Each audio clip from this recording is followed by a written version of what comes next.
Good morning दोस्तों। मैं आज आपके लिए एक बार फिर से एमपीपीएससी मुख्य परीक्षा 2021 के लिए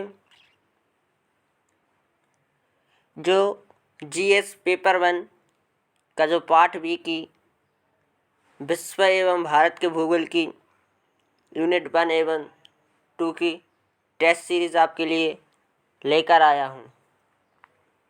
दोस्तों, इस टेस्ट सीरीज़ मैंने आपके लिए बिल्कुल फ्री यूट्यूब पर आपके लिए लेकर आया हूँ। देखिए, ये टेस्ट सीरीज़ आपके 2021 मेंस के लिए बहुत महत्वपूर्ण है। इसमें अब मैं आपको सारे डाउट क्लियर करा दूंगा कि आप किस तरीके से आपको मेंस 2021 की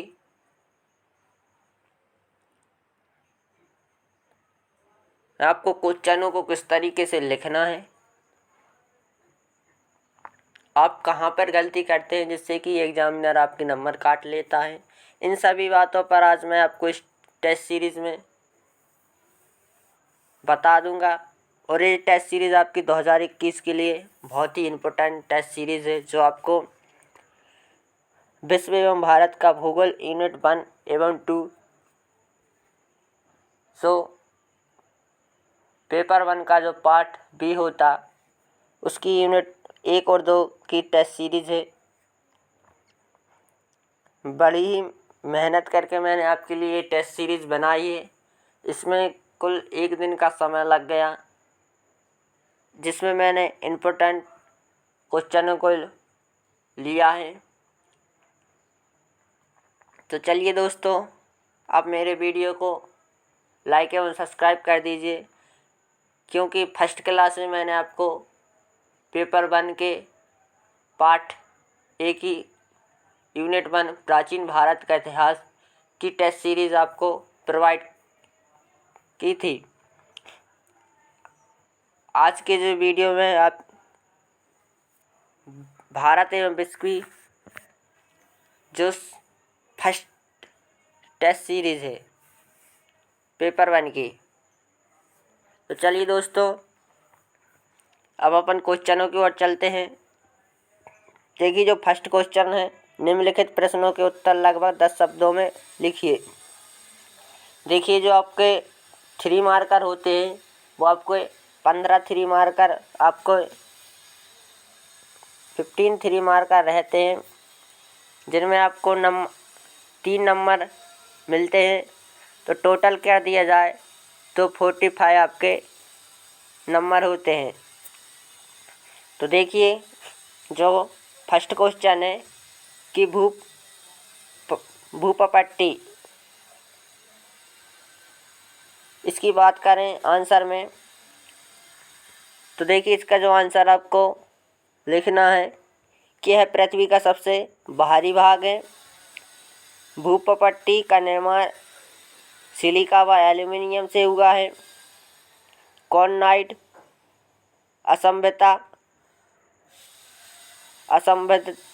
असंबद्धता ऊपरी क्रस्ट व निचले क्रस्ट के मध्य होती है।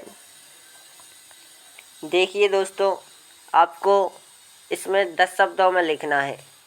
तो आप देखिए, यहाँ पर है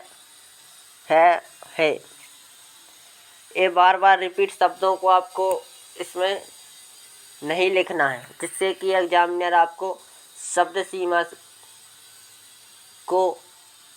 सीमा के अंदर ही आपको आंसर देना है। तो आप जो बार बार शब्दों को जो यूज करते हैं उनको आपको नहीं करना है, जिससे कि आपके एग्जामिनर आपके नंबर काटे। एक बात तो आपकी ए हो गई, आपको आंसर टू द पॉइंट में ही देना है, ठीक है। तो आप ये गलती मुख्य परीक्षा 2021 की ना करें, जो रिपीट शब्द हैं उनको ना लिखें, ठीक है दोस्तों। अब देखिए, अगला क्वेश्चन है कि लू। देखिए, जो लू है, जो उत्तर भारत में अप्रैल मई माह में प्रवाहित होने वाली उत्पन्न गर्म शुष्क पवन है।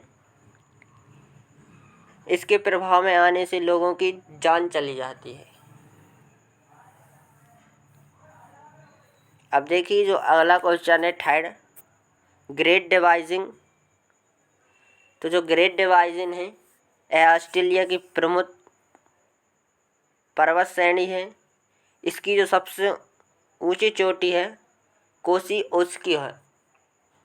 ये आपके प्री में भी क्वेश्चन बन सकता है कि ऑस्ट्रेलिया की सबसे ऊंची चोटी कौन सी है। तो आपको इसका आंसर कोसी ओसी को आपको याद रखना है। ये आपके 3 मार्कर में भी पूछा जा सकता है। अब देखिए अगला क्वेश्चन है फोर्थ 3 मार्कर है जो शांत घाटी। तो जो शांत घाटी है यह केरल राज्य में चरचित एक घाटी है। यह अपनी जैविक विविधता के लिए प्रसिद्ध है। तो शांत घाटी में आपको 3 मार्कर में आपको इतना लिखना है। अब देखिए अगला क्वेश्चन है कि उत्तरी अमेरिका के किन्हीं 3 पर्वतों के नाम लिखिए। अलास्का श्रेणी, रॉकी पर्वत, बॉक्स श्रेणी। अलास्का श्रेणी, रॉकी पर्वत, बॉक्स श्रेणी। तो ये उत्तरी अमेरिका के आपके पर्वतों के नाम हैं। अब देखिए अगला क्वेश्चन है कि नेपाल सिक्किम सीमा पर स्थित भारत की सबसे ऊंची पर्वत चोटी का नाम तथा ऊंचाई लिखिए। तो इसमें आपको सिर्फ ऊंचाई, चोटी और ऊंचाई इतना करके आपको लिख देना है। तो आपके नंबर नहीं काटेगा एग्जामिनर, क्योंकि उसमें पूछा ही ये गया है कि उसकी चोटी और उसकी ऊंचाई का नाम लिखिए। तो आप इस तरीके से ये भी आप लिखते हैं तो भी आपका आंसर सही रहेगा। तो चोटी में तो देखिए जो नेपाल सिक्किम सीमा के स्थित जो भारत की सबसे ऊंची चोटी की बात करें तो वो कंचनजंगा है और इसकी जो ऊंचाई है वो 8,598 किलोमीटर है। अब देखिए अगले क्वेश्चन की बात करें कि भारत के 2 नगरों के नाम बताइए जो कर्क रेखा पर स्थित है। तो देखिए जो भारत के जो 2 नगर हैं वो अहमदाबाद और जबलपुर हैं जो आपके कर्क रेखा पर स्थित हैं।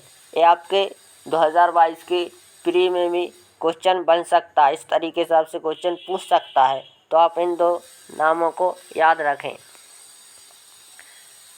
अब देखिए अगला क्वेश्चन है कि भारत के प्रमुख बॉक्साइट उत्पादक राज्यों के नाम लिखिए। तो देखिए जो भारत में जो बॉक्साइट उत्पादन होता है वो उड़ीसा, छत्तीसगढ़, महाराष्ट्र, गुजरात, झारखंड, मध्य प्रदेश। ये आपको याद रखना है। 3 मार्कर में आपको कुछ ना कुछ उत्पादक के बारे में हर साल एक न एक क्वेश्चन पूछता है आयोग। तो इस तरीके से आपको याद रखना है। अब देखिए जो लूनी नदी है 9वां जो 3 मार्कर है लूनी नदी। तो जो लूनी नदी की बात करें तो यह भारत की अंतःस्थलीय नदी है। इसका जो उद्गम है अजमेर के दक्षिण पश्चिमी भाग में नाग पर्वत से होता है।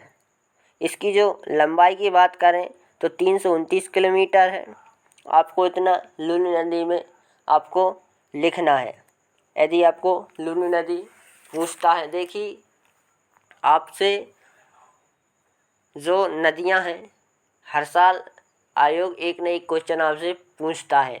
तो जितनी आपकी भारत में, मध्य प्रदेश में और विश्व में जितनी नदियां हैं उनको आपको अच्छे तरीके से तैयार कर लेना है,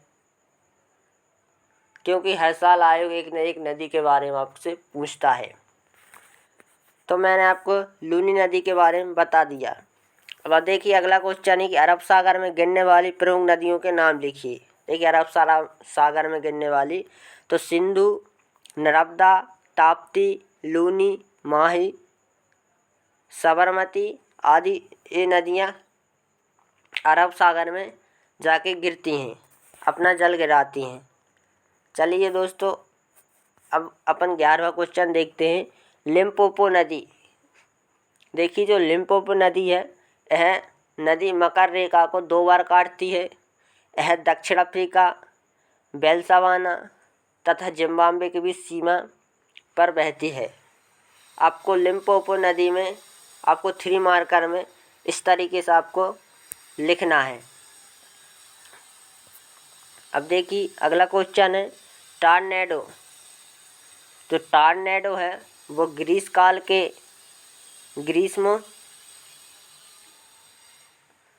काल के प्रारंभ तथा बसंत ऋतु में मिसिसिपी बेसिन में आने वाली एक प्रचंड विनाशकारी वातावरण जो एक किसी प्रबल निम्न दाब केंद्र के चारों ओर बनता है।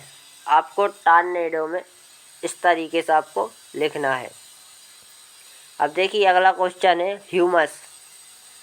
जो ह्यूमस है ये वनस्पति तथा कीड़े मकोड़ों व जीव जंतुओं के सड़े गले अंश मिट्टी में जो मिल जाते हैं उन्हें ह्यूमस कहते हैं।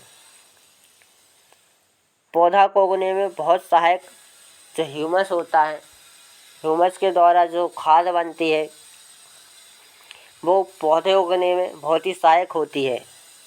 तो आपको ह्यूमस में इस तरीके से आपको आंसर देना है। अब देखिए अगला क्वेश्चन है रेगुड़ क्या है। 2020 का मेंस हुआ था उसमें कोबरा पूछा था। इसमें देखिए जो रेगुड़ है इस तरीके से आपको कन्फ्यूजन वाले ही क्वेश्चन आपको आयोग ज़्यादा देता है जिससे कि कन्फ्यूजन हो। रेगुड़ क्या है तो आपको पता होना चाहिए कि जो रेगुड़ है यह काली मिट्टी का नाम है। तो देखिए रेगुड़ में आपको लिखना है कि काली मिट्टी को रेगुड़ या कपासी मिट्टी कहते हैं। यह कपास की खेती के लिए सर्वाधिक उपजाऊ और निर्माण ज्वालामुखी लावा के अपरदन से इस तरीके से आपको रेगुड़ में लिखना है। अब देखिए अगला क्वेश्चन है कि भारत के ग्रेफाइट उत्पादक राज्यों के नाम लिखिए। भारत में जो ग्रेफाइट उत्पादक राज्यों के आपको नाम लिखना है। तो देखिए बात करें भारत में ग्रेफाइट उत्पादक की तो आंध्र प्रदेश, तमिलनाडु, केरल, झारखंड, मध्य प्रदेश और महाराष्ट्र, इन राज्यों में आपको ग्रेफाइट उत्पादक होता है। अब देखिए अगला क्वेश्चन है जो सेकंड है कि निम्नलिखित 10 प्रश्नों के उत्तर 50 शब्दों में 5 से 6 पंक्तियों में आपको लिखना है। तो जो फर्स्ट क्वेश्चन है कि भारत की भौगोलिक स्थिति का वर्णन कीजिए। देखिए जो भारत की आपको भौगोलिक स्थिति का वर्णन करना है जो आपको 5 मार्कर में करना है। तो चलिए अपन इसका आंसर देखते हैं। भारत विश्व का एक विशाल भूभाग वाला देश है। भारत पृथ्वी के उत्तरी गोलार्ध में एशिया महाद्वीप में स्थित है। सबसे मेन टॉपिक तो आपको ये याद रखना है कि इसमें थोड़ा सा आपको मैप बना लेना है। थोड़ी सी जगह आपको मैप बना लेना है जहां आपको दर्शा देना है कि इसका क्षेत्रफल, इसका अक्षांशीय और देशांतरीय, इसकी सीमाएं के बारे में आपको थोड़ा सा दर्शा देना है जिससे कि एग्जामिनर को लगे कि नहीं यार हाँ। तो आपको थोड़ा सा मैप बना देना है। तो इस तरीके से आपको मैप बना देना और आपके भारत की भौगोलिक स्थिति का वर्णन कर देना है मैप के ज़रिए। तो आपको इस तरीके से उत्तर पश्चिम की आपको सीमाएं दर्शा देना है, अक्षांश विस्तार इसका एरिया बता देना है मैप के ज़रिए से। तो इसी तरीके से आपको भारत की भौगोलिक स्थिति का वर्णन करना है कि भारत विश्व का एक विशाल भूभाग वाला देश है। भारत पृथ्वी के उत्तरी गोलार्ध में एशिया महाद्वीप में स्थित है। भारत की मुख्य भूमि है जो 8 डिग्री 4 से 37 डिग्री 6 उत्तरी अक्षांश और 68 डिग्री 7 से 57 डिग्री 25 पूर्वी देशांतर के बीच अक्षांशीय और देशांतीय इसका विस्तार है। और यदि कर्क रेखा की बात करें तो कर्क रेखा भारत के उत्तर में लगभग मध्य से होकर गुजरती है। यदि वर्तमान में भारत का कुल क्षेत्रफल की बात करें तो वो 32,87,263 वर्ग किलोमीटर है। और क्षेत्रफल की दृष्टि से बात करें तो भारत विश्व का 7वां बड़ा देश है जो विश्व के क्षेत्र का 2.42% है। भारत का विस्तार उत्तर से दक्षिण की बात करें तो 3214 किलोमीटर और पूर्व से पश्चिम की बात करें तो 2933 वर्ग किलोमीटर है। ये आपको इस तरीके से भारत की भूगोलिक स्थिति का वर्णन आपको करना था 5 मार्कर में। अब देखिए अगला क्वेश्चन है कि भारत के लिए प्रायद्वीप पठार का महत्व बताइए। तो आपको प्रायद्वीप पठार के आपको महत्व बताने हैं। देखिए प्रायद्वीप पठार भारत का प्राचीन भूखंड है, इसलिए यह ऐतिहासिक व सांस्कृतिक दृष्टि से अत्यधिक महत्व है। थोड़ा सा आपको इतना फैक्ट लिख देना है, इसके बाद आपको इसके महत्व बता देना है कि महाद्वीपीय पठार का क्षेत्र अत्यंत प्राचीन चट्टानों से बना है होने के कारण खनिज पदार्थों से धनी है। यहाँ पर लोहा, कोयला, मैग्नीज, तांबा, बॉक्साइट, सोना आदि जस्ता आदि खनिज पाए जाते हैं।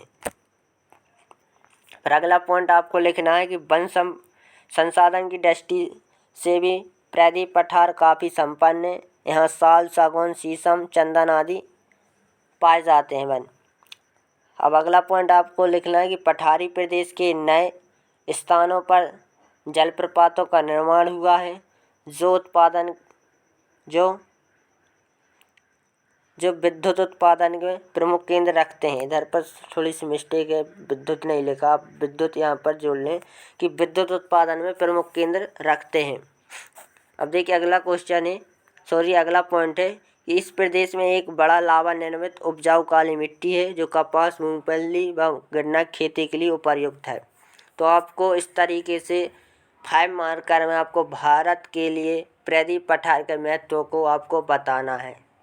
अब देखिए अगला क्वेश्चन है जो थर्ड है, भोपाल गैस त्रिसदी का वर्णन कीजिए। तो देखिए भोपाल गैस त्रिसदी की बात करें तो यह विश्व के बड़े औद्योगिक हादसों में से एक भोपाल गैस कांड 2-3 दिसंबर 1984 को मध्यरात्रि को भोपाल में स्थित यूनियन कार्बाइड कंपनी में हुआ था। यह कंपनी कीटनाशक रसायन का उत्पादन करती थी एवं इस घटना के दौरान 30 टन से अधिक मिसाइल आइसोसाइनेट MIC का रिजर्व हुआ, जिसमें 8000 लोगों की मौत की घटना 2 हफ्तों के भीतर हो चुकी थी। इसके कारण की बात करें तो जो मिथाइल आइसोसाइनेट टैंक के तापमान का 200 डिग्री सेल्सियस तक पहुंचना, जो 4 से 5 डिग्री सेल्सियस तक होना चाहिए था। शीत संयंत्र का बंद हो जाना, जो टैंक के तापमान को नियंत्रित करता था। वहाँ पर जो कर्मचारी थे उनके पास सुरक्षा प्रशिक्षण न होना, ये आपको कारण में बता देना है। और भोपाल गैस के बारे में आपको थोड़ा सा इतना लिख देना है। आपको 5 नंबर में इतना भोपाल गैस त्रिसदी के बारे में वर्णन करना है। अब देखिए अगला क्वेश्चन है कि भारत के उत्तर के विशाल मैदान का प्रदेश विभाजन कीजिए। तो सबसे पहले तो आपको एक मैप बना लेना है। मैप में आपको उत्तर भारत के मैदानों को दर्शा देना है। तो आपको देखिए इधर पंजाब, राजस्थान, उत्तरी मध्य गंगा का मैदान, असम मैदान, ब्रह्मपुत्र, इस तरीके से आपको एक मैप के जरिए दर्शा देना है। फिर आपको उनका वर्णन कर देना। तो देखिए राजस्थान मैदान, इसका विस्तार है जो अरावली के पश्चिम से भारत पाक सीमा तक है। लूनी इस क्षेत्र की प्रमुख नदी है।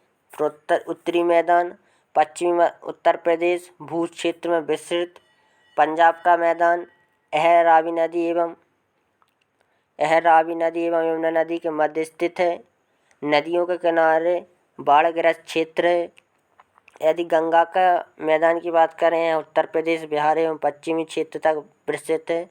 इस तरीके से आपको उत्तर के भारत का प्रदेश विभाजन 5 नंबर में आपका कर देना है। अब देखिए अगले क्वेश्चन की बात करें, जेट स्ट्रीम को समझाते हुए उसकी प्रमुख विशेषताएं बताइए। तो देखिए क्षोधमंडल की जो ऊपरी सीमा में सैकड़ों किलोमीटर की चौड़ी पट्टी में पश्चिम से पूर्व दिशा में प्रवाहित होने वाली परिध्रुवीय प्रबल पवन धारा को जेट स्ट्रीम कहा जाता है। इतना आपको जेट स्ट्रीम के बारे में लिख देना है। फिर इसकी विशेषताएं की बात करें तो जेट स्ट्रीम का संचारण ऊपरी क्षोधमंडल में 7 राइट 1/2 से पूर्व दिशा में होता है। इनकी लंबाई हज़ारों किलोमीटर चौड़ी, सैकड़ों किलोमीटर चौड़ी, हज़ारों किलोमीटर लंबाई और गहराई की बात करें 2 किलोमीटर व गति 200 से 450 किलोमीटर तक होती है। अब देखिए अगला पॉइंट, सामान्यतः इनका जो संचालन दोनों गोलार्धों में 20 अक्षांशीय के ध्रुवों के मध्य होता है। इनका जो प्रवाह मार्ग है वो विस्तृत लहरदार होता है। इस तरीके से आपको जेट स्ट्रीम को समझाते हुए उसकी विशेषताओं को बता देना है। अब देखिए अगला क्वेश्चन है कि उष्णकटिबंधीय सवाना जलवायु को समझाते हुए उसकी विशेषताएं लिखिए।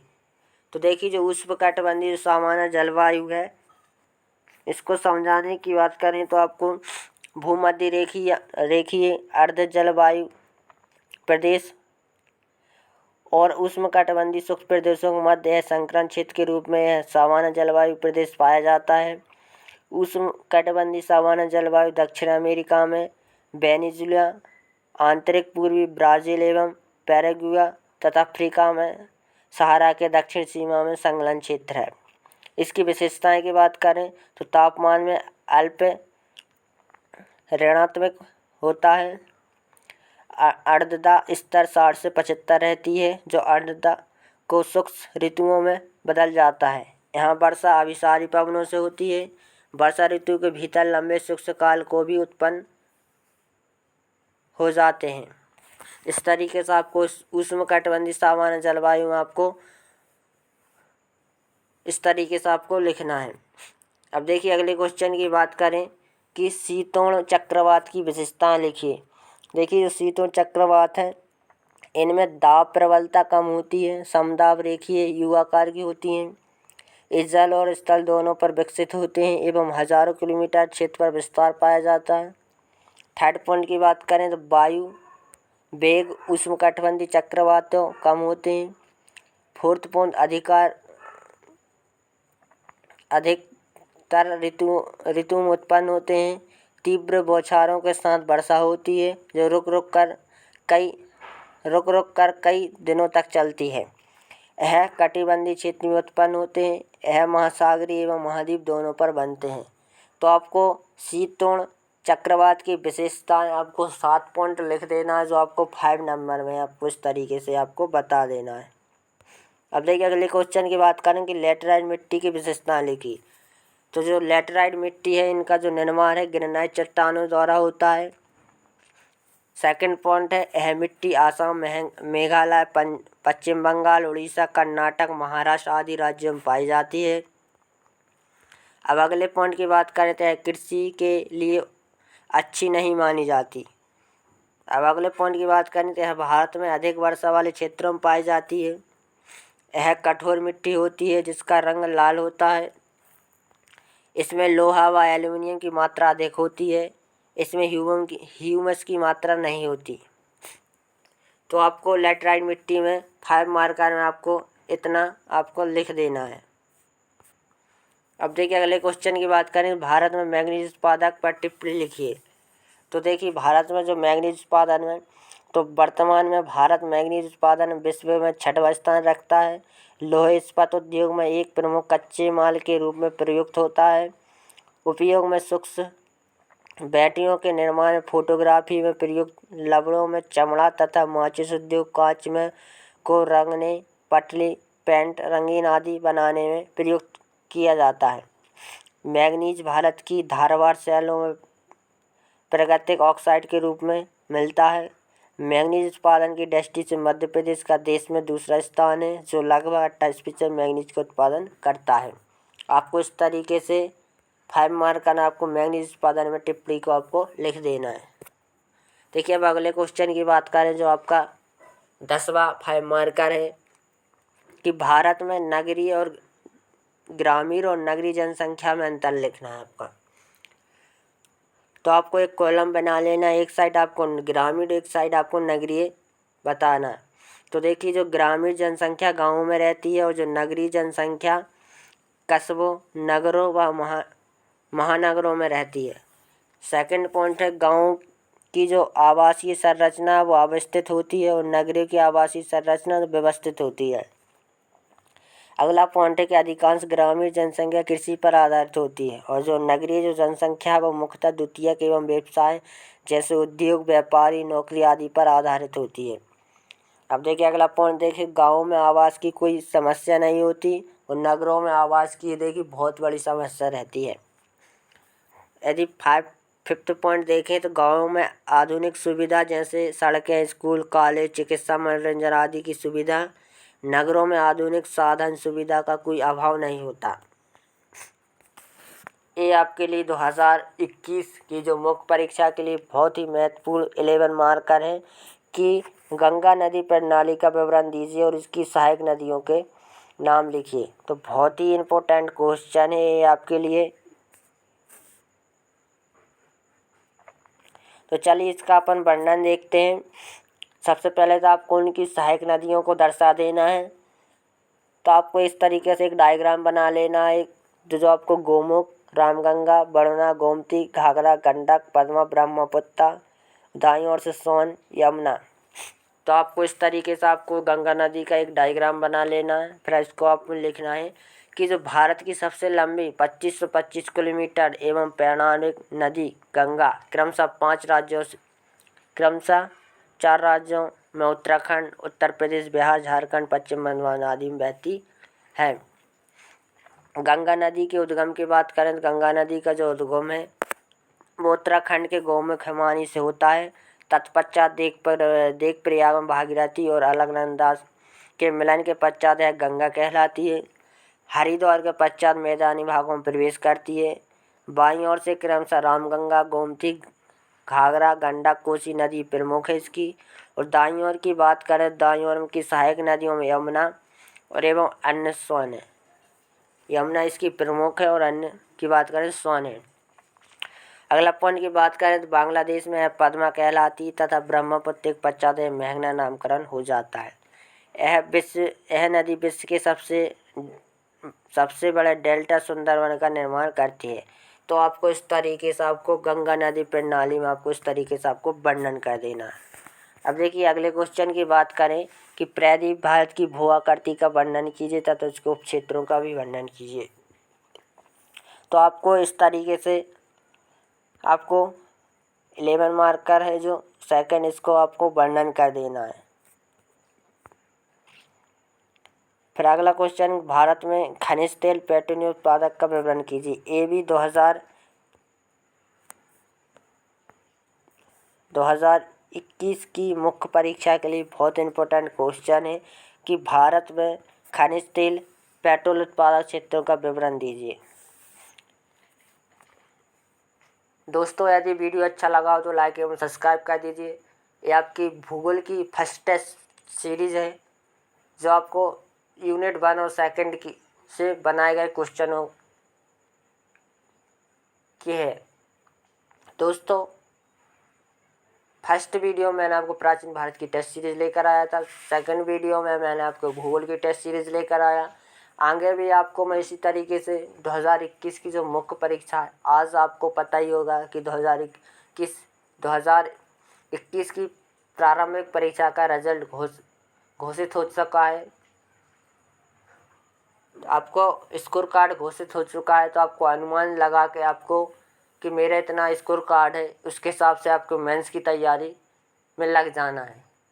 तो दोस्तों मैं आपको इसी तरीके से और भी टेस्ट सीरीज़ लाता रहूँगा। तो आप मेरे वीडियो को लाइक एवं सब्सक्राइब कर दीजिए तो आपको डेली टेस्ट सीरीज़ आपको मिलती रहेंगी। धन्यवाद दोस्तों।